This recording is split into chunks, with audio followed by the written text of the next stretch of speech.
వాళ్ళు సూసైడ్ చేసుకోవడం కూడా చేస్తున్నారు అక్కడ అలవాటు పడి.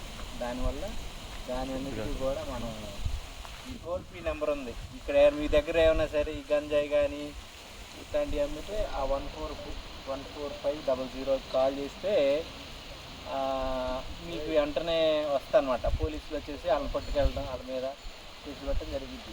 దీంట్లో భాగంగా ఎవరైనా సరే ఈ డ్రగ్స్ని యూజ్ చేస్తే 6 నెలల నుంచి సంవత్సరం దాకా జైలు శిక్ష వేస్తారు. అదేవిధంగా ఎవరైనా డ్రగ్స్ అమ్మితే 10 నుంచి 20 సంవత్సరాల దాకా జైలు శిక్ష వేస్తారనమాట.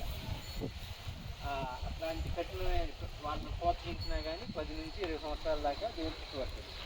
సో ఇవన్నీ కూడా మనం వీటికి సంబంధించి అవేర్నెస్ ఇస్తూ మన ప్రిన్సిపల్ గారు, మన టీచర్స్ అందరూ గెలిచి మా పోలీస్ సిబ్బంది ఒకసారి అట్లా వెళ్ళి మా ర్యాలీ చేసేసి అక్కడ మానవపరంగా కొన్ని స్లోగన్స్ ఇస్తాం.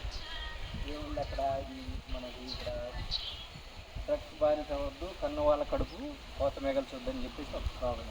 మనం ఏంటంటే ఎవరైనా సరే తల్లిదండ్రులు పిల్లల్ని బాగా చదివించేది ప్రయోజకులు చేసుకోవాలి, కానీ ఇట్లా డ్రగ్స్కి బానిస అయ్యి వాళ్ళు బాధపడతారు, వాళ్ళు సమాజానికి కూడా వాళ్ళ వల్ల చాలా హాని జరిగింది. కాబట్టి అంత కఠినమైన శిక్షలు లేకపోతే అమ్మే వాళ్ళకి ఉపయోగించే వాళ్ళకి కూడా ఉండడం జరిగింది. వీటన్నిటి గురించి మీకు తెలిసిన వాళ్ళకి మీకు తెలిసిన వాళ్ళకి మీ ఫ్యామిలీ మెంబర్స్కి అందరికి కూడా చెప్పండి. దీనివల్ల ఏంటంటే మన బట్టి ప్రోల్లో ఈ డ్రగ్స్ అనేవి అమ్మకుండా మీ వంతుగా మీరు ప్రచారం చేయండి. ఓకేనా? రైట్. అందువల్ల